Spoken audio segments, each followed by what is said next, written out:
Oke, hello, welcome to Bincang Ide, podcast diskusi untuk menghadirkan perbincangan politik 2024 yang penuh gagasan bersama saya Aska Gulshan. Dan kali ini kita akan membahas terkait dengan krisis iklim dengan seseorang yang sudah berkecimpung di dunia di bidang iklim selama hampir 20 tahun. Beliau ini unik, luar biasa sekali, pernah menjadi aktivis sampai sekarang sebetulnya. Terakhir itu menjadi founder dari Climate Hub Indonesia, nanti kita akan cerita. Lalu beliau juga sekaligus sebagai scholars juga, aktif menulis, mengikuti berbagai conference dan sebagainya, dan pernah juga di pemerintahan. Jadi nggak sekedar aktivis saja, tapi pernah masuk ke dalam pemerintahan sebagai special envoy, utusan khusus gubernur di bidang climate change 2017-2022 di DKI Jakarta. Siapakah beliau? Adalah Mas Irfan Pulungan.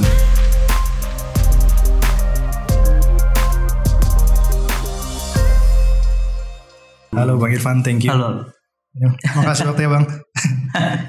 Jadi hari ini kita bakal banyak diskusi soal climate change ya Bang ya. Oke. Mungkin dan juga nanti saya pengen masuk ke aktivitas terakhir Bang Irfan sebagai founder CHI, Climate Hub Indonesia. Tetapi mungkin kita pengen bahas dulu terkait iklimnya nih Bang. Sebenarnya kan kalau kita baca dari berbagai laporan, target kita kan maksimal 1,5 derajat ya kenaikannya. Ya. Dan sekarang sudah di 1,2. Banyak ahli yang menyatakan bahwa jika kita tidak berbuat apapun, business as usual tahun 2027 ini bisa kelewat nih batas ambang. Iya. Ini. 1.5 degree itu kan sebenarnya disepakati 2015 ya. Terus kemudian namanya Special Report IPCC tahun 2019 SR1.5 itu menyatakan bahwa sebaiknya seluruh pemerintah di dunia, baik nasional dan subnasional, itu bekerja untuk menahan kenaikan suhu buminya itu hanya di 1,5. Kalau melebihi itu kemudian berbahaya dalam konteks terjadi intervensi yang sangat berbahaya antara iklim dengan manusia gitu. Nah, kemudian memang di report terakhir 2019, 20, 21, 22 selain IPCC juga keluar reportnya World Economic Forum yang menyatakan bahwa ada 3 hal yang menjadi ancaman bagi manusia. Salah satunya heat wave dan flooding gitu ya. Dan itu dua-duanya disebabkan oleh perubahan iklim atau diperparah oleh perubahan iklim. Jadi yang menjadi sebagaimana heat wave yang kemarin kita alami baru saja itu ya. Iya, panas itu kan karena El Nino dan segala macam. Dan yang menarik adalah kemudian bencana iklimnya tuh kayaknya udah terjadi walaupun mungkin tidak dialami secara bersamaan di seluruh dunia gitu ya.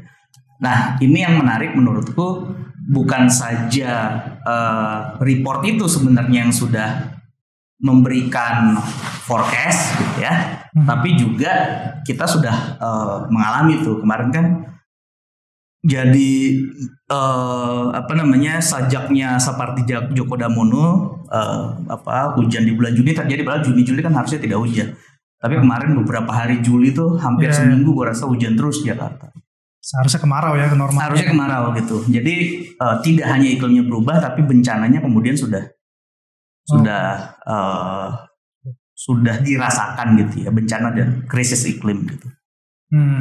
Berarti betul ya Bang, kita mungkin kan kemarin di tulisan salah satu ada capres gitu, salah satu capres Anies Baswedan ya, saya baca di media Indonesia kalau nggak salah. Iya, menyebut ini bukan lagi perubahan iklim tapi sudah krisis iklim. Oh iya, saya rasa Anies salah satu yang terdepan tahun 2020. Anies itu menandatangani yang namanya keputusan gubernur tahun nomor 96 tahun 2000 yang nama pergubnya tuh menurut gue menarik ya, tim kerja mitigasi dan adaptasi bencana iklim. Tim kerja adaptasi dan mitigasi dan adaptasi bencana iklim. Jadi saat itu 2020 bahkan Anies Baswedan itu sudah menyatakan krisis iklim itu mungkin terjadi dan Jakarta membentuk sebuah tim kerja khusus untuk memitigasinya agar bisa dikelola dengan baik dan mendorong adaptasi agar kotanya bisa meningkatkan kapasitas adaptifnya bila bencananya terjadi. Jadi ada tuh. Terus bahkan sebelum itu, kalau saya nggak salah ingat keputusan gubernur 11, gue lupa nomornya, tapi tentang KSD itu juga bicara tentang bencana iklim nomor 72 kalau gue nggak salah. Oh, jadi sebelum ada tulisan itu sebenarnya udah 4-5 tahun sudah jadi kebijakan saat udah 4 tahun yang lalu itu menjadi kebijakan. Jadi ini memperlihatkan bahwa konsistensi Anies Baswedan terhadap bagaimana isu perubahan iklim itu ditangani tidak hanya di Jakarta tapi di Indonesia gitu. Oke. Karena berkesinambungan tuh, gue ingat banget 19-20 itu keluar 2 peraturan yang bicara tentang krisis iklim dan bencana iklim. Oke. Tapi Bang, sebelum masuk nanti ke mungkin barangkali kita bahas lebih lanjut, kalau secara nasional posisi kita gimana ya, kan targetnya? Iya, Indonesia itu kan salah satu penandatangan ya. Paris Agreement ya. Bukan hanya Paris Agreement, waktu Earth Summit di Rio Brazil yang mendirikan UNFCCC, Indonesia salah satu yang ikut mendirikan ya, signatorinya cukup senior lah gitu. Paris Agreement kemudian sebelum Paris 2009 gitu, SBY presiden ke berapa dia, ke-6 gitu ya. Itu udah di Pittsburgh pidato bahwa akan menurunkan emisi sebanyak 26% dengan usaha sendiri dan 41% dengan dukungan internasional. Terus kemudian diperbaharui gitu setelah Paris Agreement menjadi 29 dan 41 gitu kan. Nah memang kalau Indonesia sendiri saya rasa dalam konteks ini kita ratifikasi Paris Agreement. Kita memasukkan NDC gitu ya. National Determined Contribution. Yang jadi masalah itu adalah apakah kita NDC-nya akan bisa mencapai pledge kita gitu loh, janji-janji kita. Misalnya contoh paling gampang misalnya gini. Kan kalau isu perubahan iklim itu adalah nation to nation negotiation gitu. Jadi kemudian misalnya NDC-nya isinya apa? LULUCF gitu misalnya ya, land use change, hutan, energi terbarukan, sampah dan segala macam. Tapi apakah NDC itu mencakup aksi-aksi mitigasi perubahan iklim dan adaptasi perubahan iklim yang dilakukan di tingkat subnasional? Kenapa? Karena mungkin NDC belum dijelasin dulu Bang ke. Nah NDC itu Nationally Determined Contribution, jadi kontribusi kita yang untuk menurunkan emisi gas rumah kacanya gitu loh. Pledge kita berapa yang tadi? Kontribusi nasional tanpa dibantu secara. Iya bisa dibantu, iya bisa tidak. Intinya yang mau saya bilang adalah apakah NDC-nya itu datang dari scientific proses dan dia mencakup aksi-aksi mitigasi di tingkat provinsi dan kota, di tingkat subnasional. Kenapa? Karena aksinya kan di tingkat subnasional. Oke. Jadi angka gitu 29 dan 41 kan 29 itu tanpa dibantuan global kalau nggak salah ya. 41 itu jika dibantu. Itu apakah berdasar kepada scientific proses gitu loh. Research gue lagi research di University of Groningen gitu ya. Salah satu yang kita lihat itu adalah sebelum ini pledge itu ya, janji-janji itu datang dari ruang-ruang hampa gitu loh, tiba-tiba ya udah diumumkan aja. Nah yang jadi penting menurut gue adalah di mana posisi kita. Satu, kita harus bisa, pemerintah nasional harus bisa mengartikulasikan benefit yang dia dapat di fora internasionalnya ini diterjemahkan kepada, diartikulasikan di tingkat subnasional. Itu kan yang banyak nggak terjadi gitu. Sekarang terjadi atau tidak Pak? Oh ya enggak, hampir tidak terjadi. Jadi kan ada vertical integration, ada vertical disharmoni antara pusat dan daerah dengan daerah dan daerah. Jadi menurut gue yang jadi penting adalah bukan angka yang harus dicapai, tapi bagaimana kita mencapainya. Proses mencapainya itu bisa diukur, bisa diverifikasi, dan bisa direporting apa enggak. Ini yang jadi masalah gitu loh. Yang mana per hari ini iya banyak kan masalah di Indonesia itu. Salah satu yang jadi masalah adalah data untuk memverifikasinya cenderung tidak ada. Oke. Gitu, itu yang kemudian menurut gue jadi masalah. Itu yang diubah di Jakarta tahun 2021 waktu bikin PRKD, perencanaan perkotaan rendah karbon. Gitu. Jadi agak panjang nih. Jadi gini Kak, biar gak bingung gitu ya. Waktu perumusan komitmen itu memang ada beberapa negara gitu ya. Indonesia di satu sisi juga agak-agak begitu gitu, cenderung datang dari ruang hampa. Ya udah diputuskan 2941 dan macam-macam. Tapi kan sebenarnya memutuskan itu harus ada satu, kita harus punya baseline year. Emission karbonnya. Kita harus punya data yang cukup dan segala macam, baru kemudian kita putuskan. Nah, Jakarta waktu 2012 itu pledge-nya nasional 2641 gitu kan. Jakarta mengikuti itu jadi 30, cuma beda 1%. Yang saatnya kayak saat itu nggak tahu tuh dapat dari mana. Nah, di proses tahun 2021 itu diubah. Jadi C40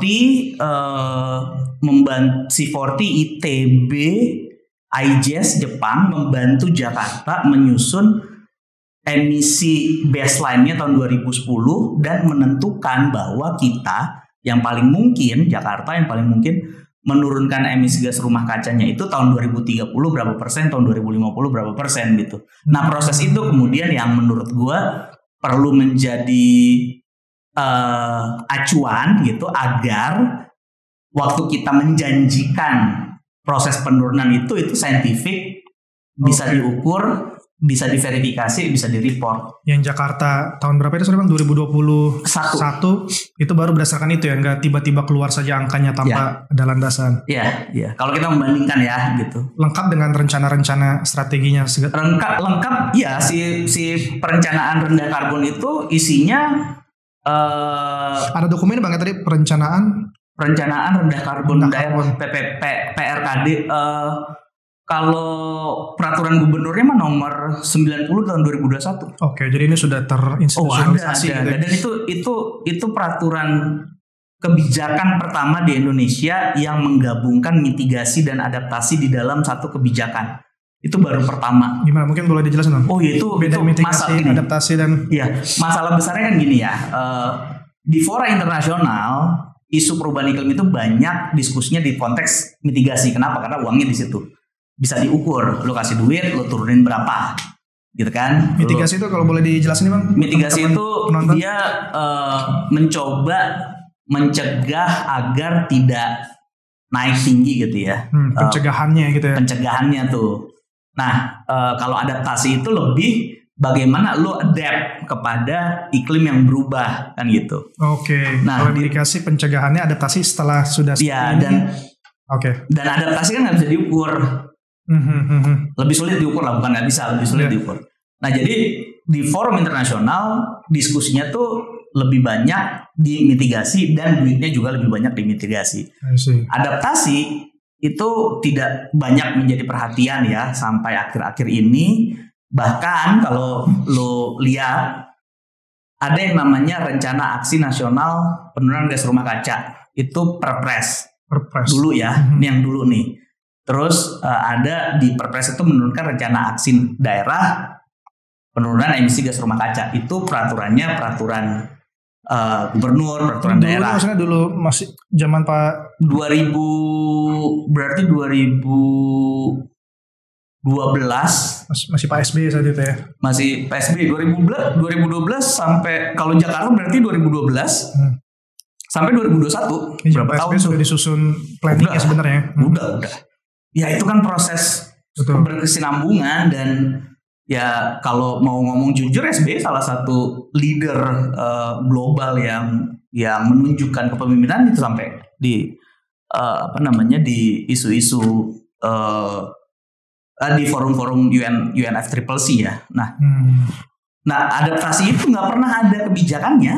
Jadi dia cuma dokumen saintifik aja, dokumen akademik. Oke. Nah kalau di Indonesia kan gitu, kalau kagak ada aturannya, kagak ada duitnya lah, nggak ada di APBD juga orang bakal ya apa gitu, cantolannya apa dasar hukumnya. Nah, Anies Baswedan pada 2021 itu menyatukan itu menjadi satu kebijakan yang sama, dan mitigasi dan adaptasi kemudian punya peluang pendanaan yang sama. dan equal gitu loh. Itu penting menurut gue. Kenapa? Karena itu memperlihatkan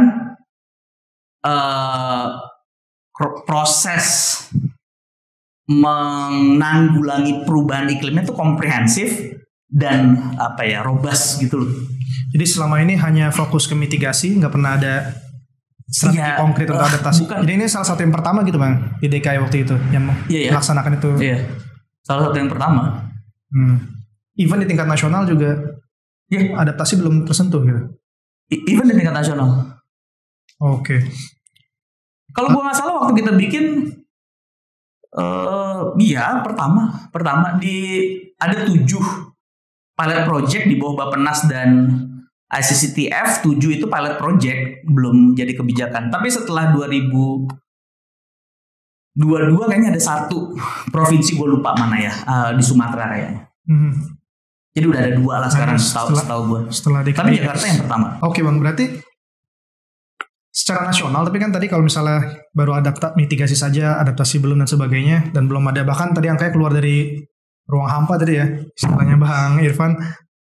Ini kan target itu kan 2030, yang mana sudah tinggal 6 tahun lagi. 6 tahun. Itu berarti akankah kita bisa mencapai target itu Bang? Oh iya, harus optimis ya, harus ada. Tapi optimis dalam konteks akselerasi. Kita mungkin tidak separah itu. Amerika bahkan waktu zaman Trump kan dia backsliding, hampir tidak ngapa-ngapain. Brazil di zaman Bolsonaro juga begitu. Banyak orang bilang Indonesia di zaman sekarang juga begitu gitu. Tapi ya kita bisa berdebat tentang itu ya. Tapi menurut gue kita harus optimis untuk mendorong akselerasi. Nah, mendorong akselerasinya ini penting. Tidak hanya kebijakan dan governance structure-nya, tapi juga menurut gue penting untuk kita menselaraskan kebijakan. Nah, gue khawatir dalam konteks nasional kita agak sulit mencapainya. Kenapa? Ada Omnibus Law misalnya. Ada kebijakan-kebijakan yang dikeluarkan yang itu menurut gue akan menghambat pledge internasional kita, komitmen internasional kita untuk menurunkan emisi gas rumah kaca. Kenapa? Karena kan sebenarnya konteks perubahan iklim itu banyak, misalnya kajian lingkungan hidup strategis gitu ya. Kajian lingkungan hidup strategis itu kan mensyaratkan ada analisis mitigasi dan adaptasi misalnya, AMDAL gitu juga dan bla bla bla.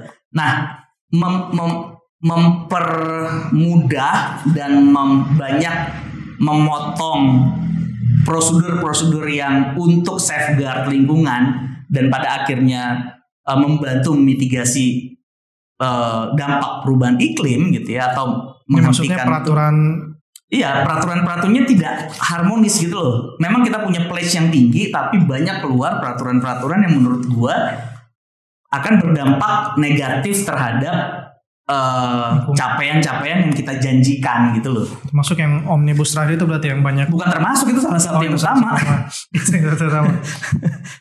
Jadi gue waktu Omnibus, jadi gini, kan Omnibus itu 2000 berapa sih? 2000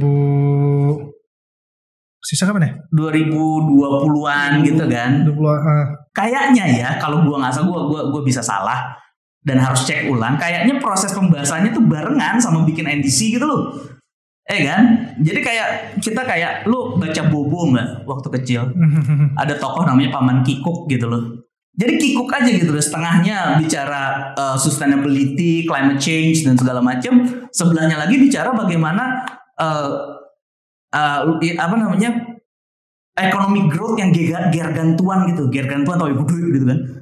Nah itu kan menurut gue yang perlu dicari itu kan bagaimana economic growth-nya itu bisa sustainable dan bisa tidak berdampak perubahan iklim. Nah kalau kita bisnis as usual terus gitu ya kan, ngeruk pasir lagi gitu, terus kemudian ngeruk pasir dijual ke luar negeri, terus kemudian kita mendasarkan sistem transportasi kita kepada transportasi privat yang berbasis fosil. ya kita tidak akan pernah keluar dari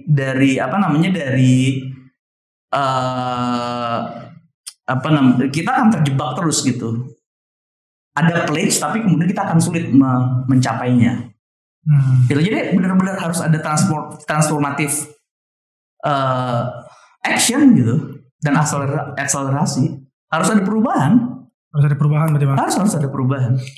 Tapi kalau begitu apa pandangan Bang Irfan terhadap komitmen pemerintah hari ini terhadap penurunan emisi? Iya. Kalau menurut gue gini ya, komitmen nasional dan subnasionalnya itu udah cukup bagus ya. Komitmen itu sudah terejawantahkan di dalam kebijakan misalnya. Udah ada di NDC, sudah embedded di dalam RPJMN, RPJMD gitu. Tapi kemudian yang perlu jadi perhatian adalah apakah si komitmen tadi bisa kita capai gitu. Nah, gue khawatir nih pencapaian itu terganggu dan sangat sulit karena banyak kebijakan-kebijakan disharmonis. Contohnya misalnya si Omnibus Law tadi, gitu. Jadi kalau komitmennya oke lah, Indonesia menurut gue oke gitu ya sejak 2009, 2009 Pittsburgh, 2015 Paris Agreement, tapi kemudian pertanyaan besarnya adalah will we achieve that gitu loh. Kalau gitu pertanyaannya saya perbaiki dikit Bang. Kalau gitu apakah kebijakan dan program-program pemerintah yang ada saat ini di pemerintahan kali ini sejalan sudah mengarahkan kita untuk mencapai komitmen penurunan karbon tersebut? Nah ini menurut gue yang kritikal ya. Jadi kalau dibaca kebijakannya on paper bisa on paper, kalau dieksekusi. Nah, eksekusinya kemudian yang menjadi bermasalah menurut gue dan perlu ada akselerasi dari. Jadi gini, kan gini ya, perubahan iklim itu bisa ditangani oleh pemerintah. Oke. Jadi kalau gue nih sekarang, gue nggak jawab pertanyaan lu, tapi gue jawab kayak gini. Kalau gue memerlukan satu figur yang mengerti bagaimana menangani perubahan iklim dan mengeksekusi kebijakan yang sudah dibikin. Gitu. Itu yang dibutuhkan. Yang itu kayaknya harus kita capai di 2024. Gitu loh. Kalau di benak Bang Irfan apakah ada sosok yang menurut kalau gini ini pertanyaan jebakan ya. Jadi gini. Kalau bicara figur ya kita belum tahu. Kan belum daftar juga ya. Dan kita belum lihat juga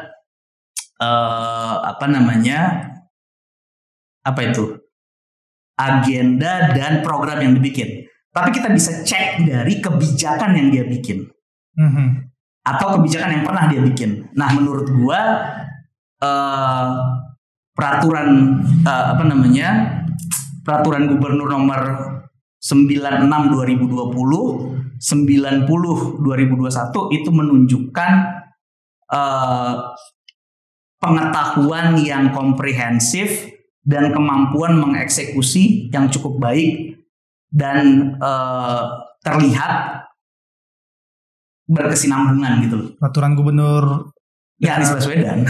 Oke. Di DKI kemarin. Gitu. Kan kalau itu kan kita lihat kebijakannya aja. Gitu. Jadi menurut Bang Irfan kebijakan tersebut dapat menjadi semacam contoh benchmark gitu ya? Ya, selain contoh dan benchmark itu menjadi acuan juga menurut gue. Acuan yang sebenarnya bisa kita uji gitu kan. Apakah strategi yang dipilih dalam kebijakan di level DKI tersebut tepat jika dijalankan di level nasional? Oh iya, berbeda dong. Karena kan gini, dalam konteks itu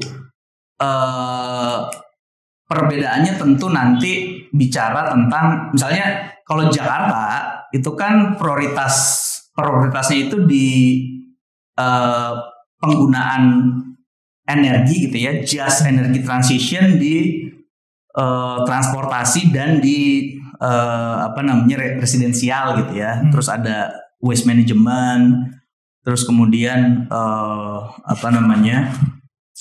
kegiatan-kegiatan yang bicara tentang pengelolaan di level daerah gitu ya. Kalau nasional kan kemudian akan tantangannya lebih besar gitu ya. Ada pengelolaan hutan, blue carbon gitu ya. Jadi menurut gua nggak bisa dibilang apakah Jakarta sudah tepat terus kemudian akan berhasil di nasional. Pada saat di nasional perspektifnya harus berubah. Okay. Bukan subnational government yang dia boundaries, tapi lebih lebar. Karena perubahan iklim itu kan dia dimensinya 3. Dia lintas batas administratif, lintas sektor, dan lintas generasi. Jadi menurut gua contoh yang dilakukan di Jakarta bisa direplikasi atau di scaling up ke daerah lain, tapi di tingkat nasionalnya harus ada perubahan. Satu, perbaikan framework kebijakannya. Jadi harus ada harmonisasi yang vertikal antara pusat dan daerah dan daerah. Satu, kita perlu pimpinan yang kayak begitu. Yang kedua, harus ada artikulasi benefit yang didapat dari tingkat nasional untuk implementasi di tingkat subnasional. Gitu ya. Jadi struktur pendanaannya itu harus diperbaiki. Yang ketiga, menurut gue gapnya harus ada pimpinan yang background dan mengerti pemahaman tentang pendidikan. Karena masalah perubahan iklim salah satunya gap pengetahuan antara pusat dan daerah itu tinggi banget.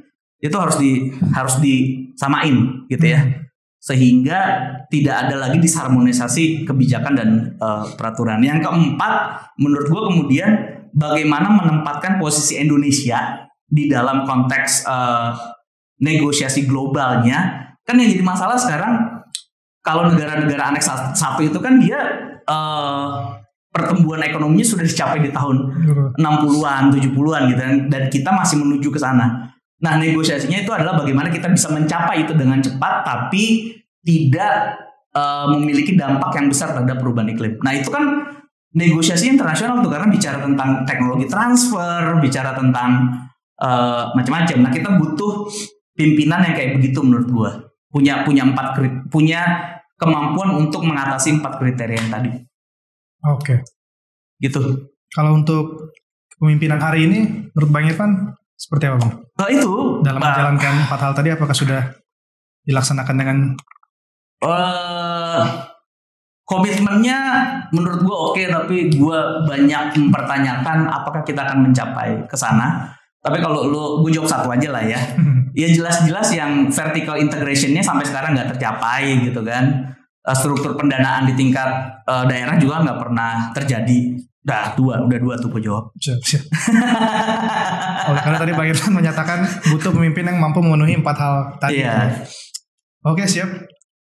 Ini saya pikir udah banyak sekali terkait kebijakan climate yang serius. Ini mungkin pengen masuk ke yang lebih sehari-hari, keseharian. Bagaimanapun climate change kan ya dimulai dari kita sendiri gitu kan. Iya. Dan khususnya emang kemarin salah satu survei menyebut Gen Z ini salah satu yang paling peduli dengan iklim, dan ya Gen Z 77% kalau tidak salah hasil survei terbaru. Itu global Indonesia. Oh ya? Mana cukup tinggi. Survei kapan tuh? Surveinya siapa? Surveinya kedai kopi. Nanti kita cek. Nah, lalu kan Bang Irfan ini sebenarnya masuk ke CHI ini, Bang, mendirikan Climate Hub Indonesia gitu ya, yang mengajak anak-anak muda untuk bergerak, ya ikut terlibat berkontribusi dalam hal penanganan climate change. Mungkin boleh diceritain dulu Bang, visinya itu apa sebenarnya? Oke, jadi ini reflektif ya. Jadi ya gue belasan tahun lah ya, hampir 20 tahun gitu di isu perubahan iklim. Kebijakan itu kan disusun oleh pemerintah. Tapi kemudian bagaimana kebijakan itu bisa dijalankan itu kan salah satunya bagaimana partisipasi masyarakat yang penting didorong. Nah, ini partisipasi masyarakatnya juga rendah banget di Indonesia gitu.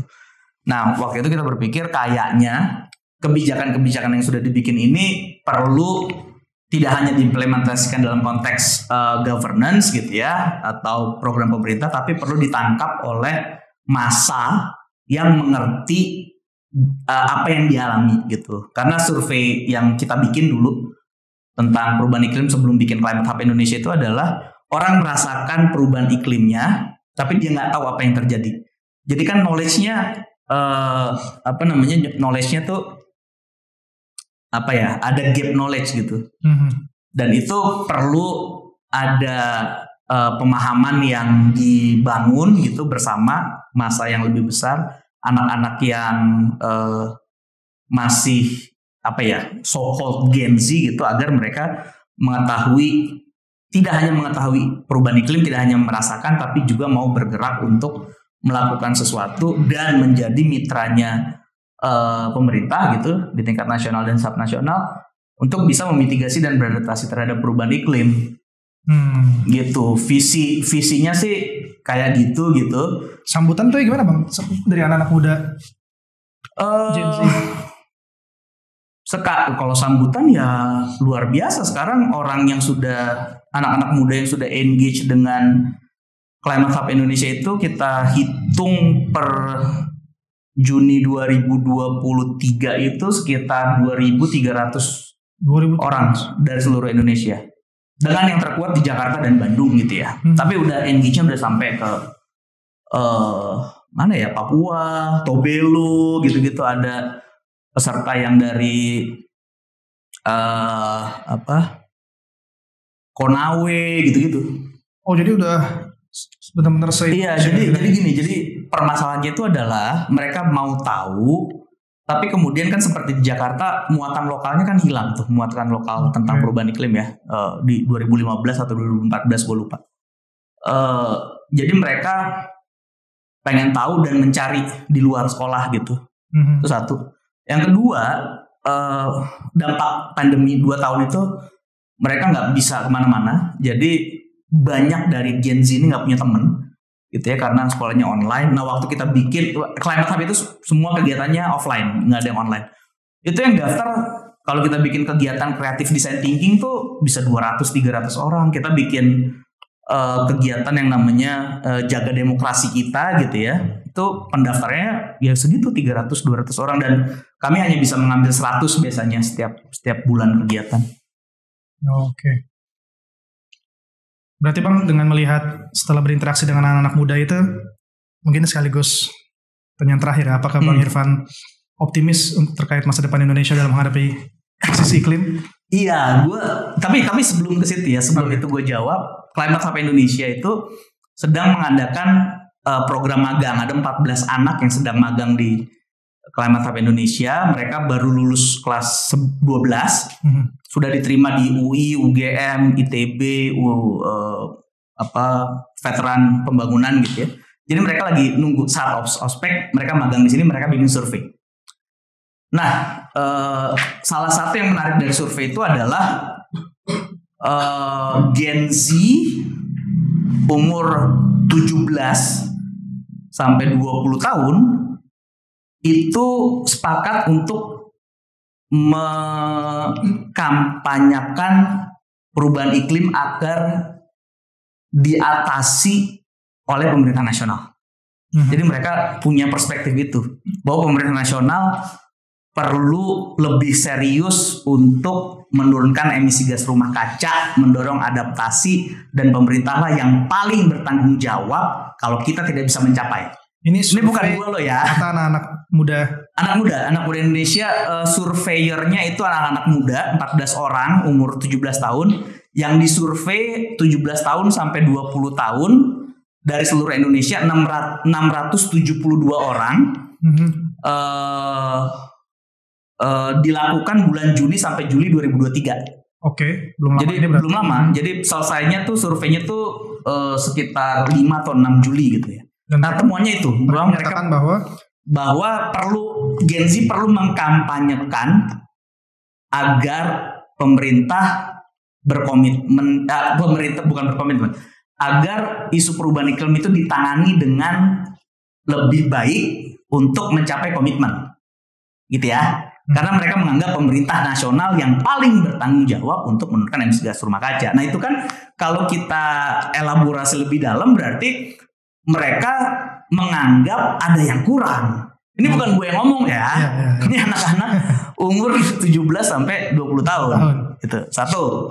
Yang kedua, mereka menyatakan bahwa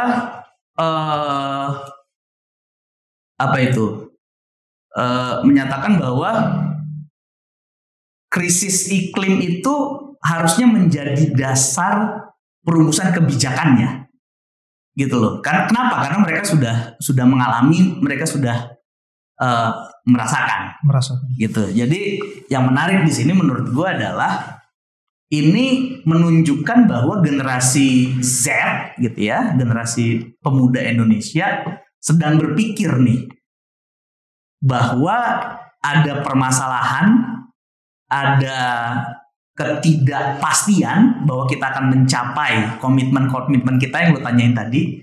Dan kemudian ada pertanyaan, siapakah orang yang mampu untuk membawa mereka, menyatukan mereka menjadi satu kekuatan untuk mencapai komitmen internasional Indonesia. Oke. Gitu. Dan itu surveinya valid. Berarti dengan melihat aspirasi tersebut, sosok pemimpin seperti apa yang diinginkan oleh yang 4 tadi? 4 tadi betul. Iya, yang 4 tadi. Anak muda pun berarti sejalan maksud Bang Irfan ya dengan yang Bang Irfan sampaikan, kriteria 4 itu. Iya, mereka menganggap bahwa harus ada perubahan yang mendorong akselerasi untuk mencapai komitmen yang sudah kita keluarkan. Siap. Itu konkret tuh di survei. Konkret sekali gue itu ya. Berarti Bang terakhir terkait optimisme ke depan dengan melihat anak muda. Oh iya, gue optimis banget lah. Kita kaget penerimaannya seperti itu. Tapi yang lebih kita kaget lagi adalah mereka kehilangan figur, mereka kehilangan panutan yang bisa menyatukan mereka menjadi sebuah kekuatan yang bisa mencapai hal-hal yang impossible menurut gue. Itu kerasa banget. Itu jadi menurut gue ya relevan sama pertanyaan lo tadi. Kita akan mencapai itu enggak? Kayaknya kita akan mencapai itu kalau pimpinannya bisa merangkul mereka dan mendorong kita mencapai komitmen-komitmen kita. Kalau lo tanya yang sekarang ya kan surveinya bilang begitu. Oke, jadi kalau gitu kita cukupkan di sini. Oke. Terima kasih banyak. Demikian teman-teman bincang ide kali ini yang sangat menarik membahas climate change bersama Mas Irfan Pulungan. Sampai bertemu di bincang ide berikutnya. Thank you. Oke, terima kasih.